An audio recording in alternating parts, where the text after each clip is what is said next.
Good evening dear student. आज की class में हम लोग सॉल्व करेंगे चैप्टर नंबर 15 औसत के क्वेश्चन को। जो भी आपके हरिजन कम्युनिकेशन की बुक में औसत से क्वेश्चन दिए गए हैं, टोटल क्वेश्चन का सॉल्यूशन करेंगे। इसके पहले ऑलरेडी मैंने औसत का एक क्लास ले रखा हूं, जिसमें मैंने आपको बेसिक कांसेप्ट को अच्छी तरीके से क्लियर करा दिया है। यदि वो वीडियो आपने अभी तक नहीं देखा है तो जरूर देखिएगा, डिस्क्रिप्शन में उसका लिंक मिल जाएगा। डियर स्टूडेंट, इस चैप्टर से आपके पॉलिटेक्निक इंट्रेंस एग्जाम में प्रत्येक वर्ष 2 से 3 क्वेश्चन पूछे जाते हैं, तो प्रत्येक क्वेश्चन का सॉल्यूशन ध्यान से अच्छी तरीके से समझते हुए चलिएगा। मैं आपको इस चैप्टर के प्रत्येक क्वेश्चन का सॉल्यूशन इस तरीके से कराने वाला हूं कि आपके पॉलिटेक्निक इंट्रेंस एग्जाम में इस चैप्टर से कोई सा भी क्वेश्चन पूछ लिया जाए, मैक्सिमम 10 से 15 सेकंड के अंदर सॉल्व कर सकते हैं। तो स्टार्ट करते हैं आज की क्लास। देखते हैं क्वेश्चन नंबर 1। तो क्वेश्चन नंबर 1 आपके सामने है।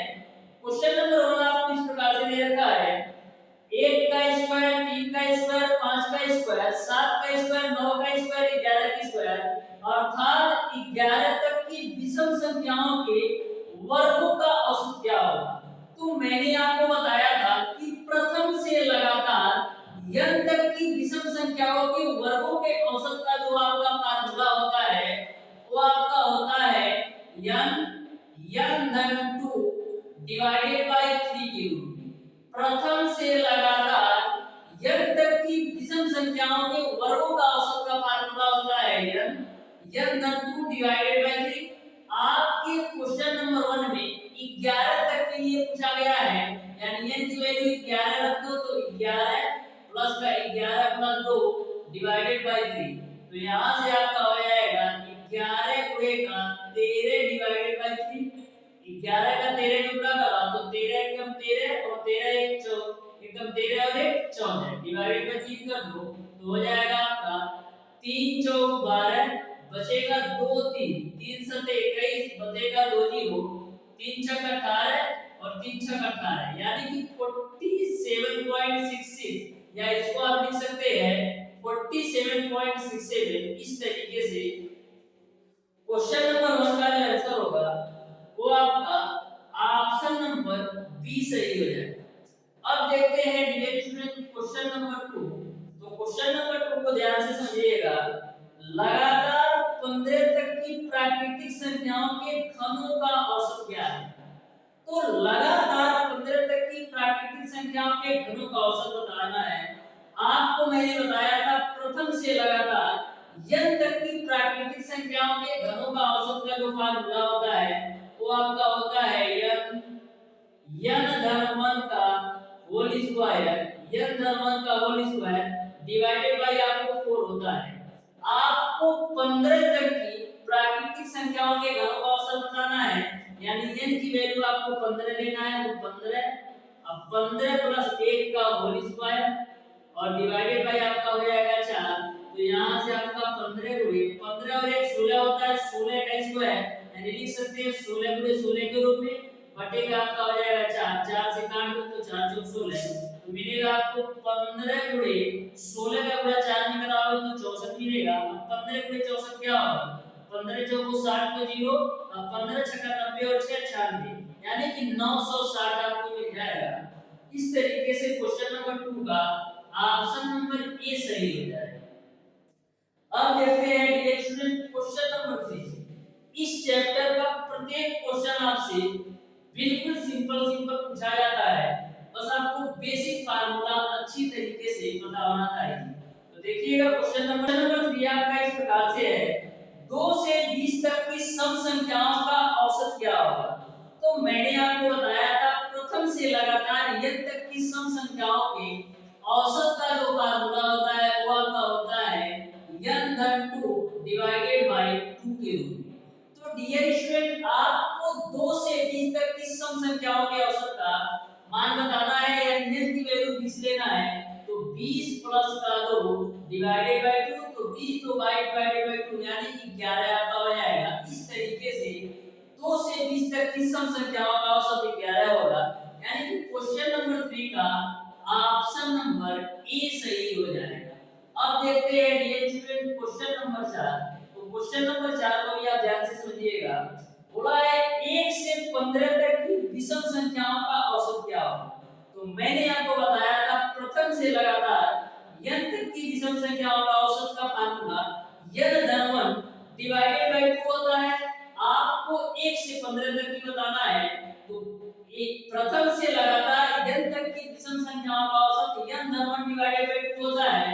तो n धन 1 डिवाइडेड बाय 2 आपको 1 से 15 तक का लेना है, यानी n की वैल्यू 15 रख दो प्लस का 1 डिवाइडेड बाय 2, तो 15 1 16 डिवाइडेड बाय 2 यानी कि 8 मिल जाएगा। इस तरीके से क्वेश्चन नंबर 3 का जो आंसर होगा, क्वेश्चन नंबर 4 का जो आंसर होगा वो आपका ऑप्शन नंबर बी सही हो जाएगा, 8 आपका आंसर होगा। अब देखते हैं डियर स्टूडेंट क्वेश्चन नंबर 5। तो क्वेश्चन नंबर 5 को भी आप ध्यान से समझिएगा, ये भी क्वेश्चन आपका बिल्कुल सिंपल सा क्वेश्चन है। तो क्वेश्चन नंबर 5 में आपको दे रखा है प्रथम लगातार 11 विषम संख्याओं का औसत क्या है। तो मैंने आपको बताया था कि प्रथम से लगातार n तक की विषम संख्याओं का जो औसत होता है वो आपका n ही होता है। आपको 11 तक का पूछा है, यानी आपका आंसर भी 11 हो जाएगा, क्योंकि आपको पता है कि प्रथम लगातार n विषम संख्याओं का जो औसत होता है वो n के ही बराबर होता है। तो 11 विषम संख्याओं का पूछेगा तो इस तरीके से आपका आंसर 11 ही होगा, यानी कि क्वेश्चन नंबर 5 का ऑप्शन नंबर ए सही होगा। अब देखिएगा dear student question number 6। Question number 6 में पूछा है कि प्रथम लगातार 25 पूर्ण संख्याओं का औसत क्या होगा। तो मैंने आपको बताया था कि प्रथम से लगातार n पूर्ण संख्याओं का जो औसत का फार्मूला होता है वो आपका n - 1 डिवाइडेड बाय 2 होता है। आपको 25 तक की बताना है, n की वैल्यू 25 रख दो माइनस में 1 डिवाइडेड बाय 2, तो 25 में से 1 घटाओगे 24 डिवाइडेड बाय 2 यानी 12 के बराबर होगा। इस तरीके से क्वेश्चन नंबर 6 का ऑप्शन नंबर बी सही हो जाएगा। अब देखते हैं रिएक्शन क्वेश्चन नंबर 7। तो बिल्कुल सिंपल सा क्वेश्चन है। क्वेश्चन नंबर 7 पूछा है कि 2 का स्क्वायर, 4 का स्क्वायर, 6 का स्क्वायर, 8 का स्क्वायर, 10 का स्क्वायर, 12 का स्क्वायर अर्थात लगातार 6 सम संख्याओं के वर्गों का औसत क्या होगा। तो मैंने आपको बताया था प्रथम से लगातार n सम संख्याओं के वर्गों के औसत का जो फार्मूला होता है वो आपका होता है 2n धन 1, एक ब्रैकेट में आपका होता है 2n धन 1 डिवाइडेड बाय आपका होता है 3। तो यहां से डियर स्टूडेंट सारी वैल्यू रख दो, तो 2 6 तक लेना है, यानी n का वैल्यू 6 रखो तो 6 प्लस का 1 हो जाएगा। यहां पर आपका हो जाएगा 2 गुणे 6 प्लस का 1 डिवाइडेड बाय 3। तो यहां से डियर स्टूडेंट 2 गुणे 6 और 1 आपका 7 होगा, और यहां पर 2 6 का 12 13 हो जाएगा, डिवाइडेड बाय आपका 3 हो जाएगा। तो यहां से आपका 2 7 14 होगा, 14 गुणे का 13 डिवाइडेड बाय 3 होगा। अब 14 गुणे 13 किसके बराबर होगा, तो 14 42 को 2 और 14 कम 14 और 4 18 हो जाएगा, बटे का हो जाएगा 3, 3 से काटो तो 3 6 18, 2 कटेगा नहीं 0 उतरेगा, 3 6 18 फिर से यानी 60.67 होगा। इस तरीके से क्वेश्चन नंबर 7 का ऑप्शन नंबर डी सही हो जाएगा। अब देखते हैं डियर स्टूडेंट क्वेश्चन नंबर 8।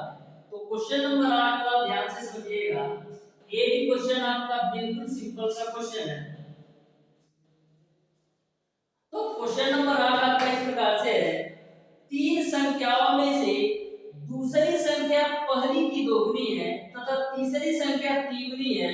यदि तीनों संख्याओं का औसत 44 हो तो पहली और तीसरी संख्या का आपको अंतर बताना है। तो ध्यान से क्वेश्चन नंबर 8 को समझिएगा, बिल्कुल सिंपल सा क्वेश्चन है।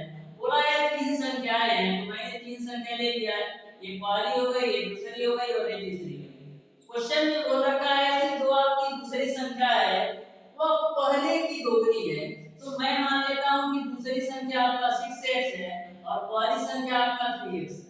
क्वेश्चन के अनुसार दूसरी संख्या पहली की दोगुनी है और जो दूसरी संख्या है वो तीसरी की 3 गुनी है, यानी कि तीसरी आपका 2x होगा, तभी तो आपका जो दूसरी संख्या होगी वो तीसरी का 3 गुना होगा और जो दूसरी संख्या होगी वो पहले का 2 गुना होगा, और इनका जो औसत दे रखा है वो आपको 44 दे रखा है। तो आपको पहली और तीसरी संख्या का अंतर क्या होगा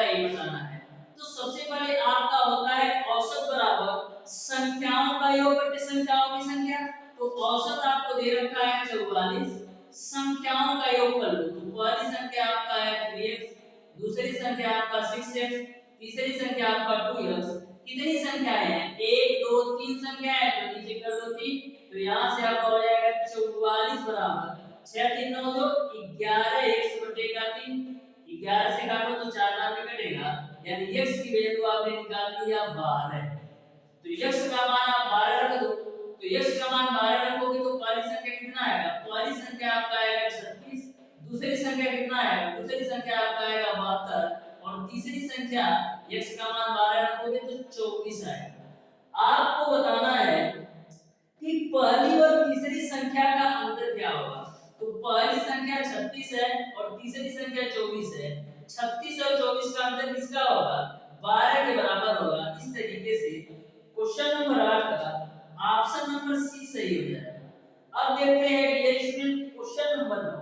तो क्वेश्चन नंबर 9 भी आपका सिंपल सा क्वेश्चन है, समझिएगा ध्यान से क्वेश्चन नंबर 9 को भी। क्वेश्चन नंबर 9 में बोल रखा है ए बी तथा सी का औसत भार 45 केजी है। यदि ए और बी का औसत भार 40 केजी तथा बी और सी का 43 केजी, तो बी का मान क्या होगा ये आपको बताना है। तो बिल्कुल सिंपल सा क्वेश्चन है, आप ध्यान से समझिएगा। आपको ए बी और सी का औसत भार आपको 45 केजी दे रखा है, तो यदि मैं ए बी सी के भारों का योग निकालूं तो क्या आएगा? यदि मैं ए बी और सी के भारों का योग निकालना चाहूं तो क्या होगा? ए बी सी का भारों का योग निकालने के लिए हमको औसत में संख्याओं की संख्या से गुणा करना पड़ेगा। तो औसत जो आपको दे रखा है 45 और संख्याएं कितनी है? 3 1 2 3, तो औसत गुणे संख्याओं की संख्या 3 से गुणा कर दो तो 45 दुनिया हो जाएगा 135।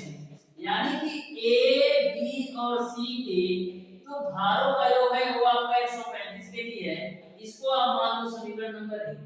फिर आगे बोला गया है ए और बी का औसत भार आपका 40 केजी है, तो ए और बी का भारों का योग निकाल लो। तो ए और बी के भारों का योग क्या होगा? औसत गुणे संख्याओं की संख्या आपका 2 हो जाएगा, यानी ए और बी के भारों का योग आपका आ जाएगा 80 केजी। इसको आप मान लो समीकरण नंबर 2। फिर आगे बोला है कि बी और सी का जो औसत है वो आपका 43 केजी, यानी कि बी और सी का भारों का जो योग आ जाएगा वो आपका 43 गुणे 2 के रूप में आएगा, यानी बी और सी की जो वैल्यू आ जाएगी वो आपका आएगा 86 केजी। इसको आप मान लो समीकरण नंबर 3। अब करते क्या है, समीकरण 2 और समीकरण 3 को जोड़ो। तो लिखेंगे समीकरण 2 प्लस 3 से, तो समीकरण 2 और 3 को जोड़ो। समीकरण 2 आपका है a प्लस b बराबर 80 केजी है, और समीकरण 3 आपका है b प्लस c बराबर है आपका 86 केजी। जोड़ दो तो a मिलेगा, और b और b जोड़ोगे तो 2b मिलेगा। उसके बाद से a आपका प्लस का c हो जाएगा। 80 में 86 जोड़ो कितना आएगा? 6 और 8 8, 6 और 8 8 आपका हो जाएगा 16, यानी 166 केजी आया। किसकी वैल्यू? आपका a प्लस का 2b और प्लस का c की जो वैल्यू आया वो आपका 166 केजी के बराबर है। आपको निकालना है b का मान क्या होगा। तो देखिएगा यहाँ पर a plus b plus c की वैल्यू 135 केजी है, यहाँ पर a plus 2b plus c की वैल्यू 166 केजी है। तो इसको आप मान लो समीकरण 4। तो क्या मैं समीकरण 4 में से समीकरण 1 को घटाऊं तो हमको b की वैल्यू मिल जाएगी। तो समीकरण 4 में से समीकरण 1 को घटा लीजिए, तो समीकरण आपका 4 है a plus b a plus 2b और प्लस का c बराबर है 166, और समीकरण 1 आपका है a प्लस b अब प्लस का c बराबर है 135। इसी को घटा लीजिए तो माइनस करेंगे तो कैंसिल होगा, अब माइनस करेंगे तो a भी कैंसिल होगा। 2b में से b घटाओगे तो मिलेगा आपको b। अब 166 में से 135 घटाओ तो 6 में 5 जाए 1 और 16 में 13 जाएगा 3, यानी कि जो b का मान होगा वो आपका 31 केजी होगा। इस तरीके से क्वेश्चन नंबर 9 का ऑप्शन नंबर डी सही हो जाएगा। अब देखते हैं डियर स्टूडेंट क्वेश्चन नंबर 10। तो क्वेश्चन नंबर 10 भी आपका सिंपल है।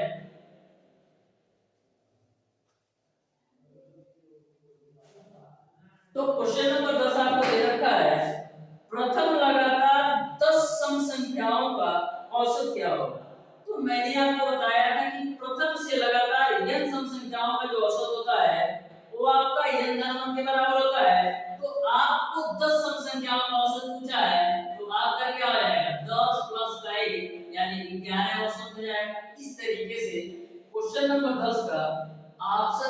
डी सही हो जाएगा। अब देखते हैं क्वेश्चन नंबर 11। तो क्वेश्चन नंबर 11 को आप ध्यान से समझिएगा। बोला है 0 से 25 तक की पूर्ण संख्याओं का औसत क्या होगा। तो मैंने आपको बताया था कि प्रथम से लगातार n पूर्ण संख्याओं का जो औसत होता है वो आपका n बाई 2 के बराबर होता है। आपको 25 तक का बताना है, यानी n की वैल्यू 25 रख दो, डिवाइडेड बाय 2 करोगे तो मिलेगा आपको 12.5। इस तरीके से क्वेश्चन नंबर 11 का ऑप्शन नंबर सी सही हो जाएगा। देखिएगा डियर स्टूडेंट, क्वेश्चन नंबर 12 है, बिल्कुल सिंपल सा क्वेश्चन है। बोला है 1 का स्क्वायर, 2 का स्क्वायर, 3 का स्क्वायर, 4 का स्क्वायर, 5 का स्क्वायर, अर्थात लगातार 5 तक की प्राकृतिक संख्याओं के वर्गों का औसत क्या होगा। तो मैंने आपको बताया था प्रथम से लगातार n तक की प्राकृतिक संख्याओं के वर्गों के औसत का जो फार्मूला होता है वो आपका होता है n धन 1 एक ब्रैकेट में 2n धन 1 डिवाइडेड बाय 6 के रूप में होता है। आपको बताना है 5 तक की प्राकृतिक संख्याओं के घनों का औसत यानी वर्गों का औसत, यानी n की वैल्यू आपको 5 लेना है। तो 5 रख दो, 5 प्लस का 1, यहां पर 5 रखोगे तो 2 बचे 10 और 1 11 हो जाएगा, बटे आपका 6 हो जाएगा। तो 5 1 6 गुणे 11 बटे का 6, 6 से 6 कैंसिल, तो फाइनली आपको मिल जाएगा 11। इस तरीके से क्वेश्चन नंबर 12 का ऑप्शन नंबर सी सही हो जाएगा। अब देखते हैं डियर स्टूडेंट क्वेश्चन नंबर 13। तो क्वेश्चन नंबर 13 भी आपका सिंपल है। तो क्वेश्चन नंबर 13 आपका इस प्रकार से है, 1 का क्यूब, 2 का क्यूब, 3 का क्यूब, 4 का क्यूब और 5 का क्यूब, अर्थात लगातार 5 तक की प्राकृतिक संख्याओं के घनों का औसत बताना है। तो मैंने आपको बताया था प्रथम से लगातार n तक की प्राकृतिक संख्याओं के घनों का औसत का जो फार्मूला होता है वो आपका होता है n प्लस 1 का होल स्क्वायर डिवाइडेड बाय 4 के रूप में होता है। आपको बताना है 5 तक की प्राकृतिक संख्याओं के घनों का औसत, यानी आपको n की वैल्यू 5 लेना है। तो 5 हो जाएगा 5 प्लस 1 का होल स्क्वायर डिवाइडेड बाय 4। तो यहां से आपको हो जाएगा 5 5 और 1 6, 6 का स्क्वायर कितना होता है 36 के बराबर, डिवाइडेड बाय 4 कर लो, 4 9 36, तो 9 गुणे 5 कितना होगा 45 के बराबर। इस तरीके से प्रथम लगातार 5 प्राकृतिक संख्याओं के घनों का औसत 45 आ जाएगा, यानी कि क्वेश्चन नंबर 13 का ऑप्शन नंबर बी सही हो जाएगा। इस तरीके से डियर स्टूडेंट आज की क्लास में मैंने आपको बताया चैप्टर नंबर 15 औसत के क्वेश्चन नंबर 1 से लेकर के क्वेश्चन नंबर 13 तक के सारे प्रश्नों का सॉल्यूशन। फिर भी यदि आपको किसी भी क्वेश्चन में कोई भी डाउट या कोई भी कंफ्यूजन हो तो आप उसे कमेंट बॉक्स में कमेंट करके जरूर बताइएगा। यदि वीडियो अच्छा लगा हो तो वीडियो को लाइक और चैनल को सब्सक्राइब जरूर कीजिए।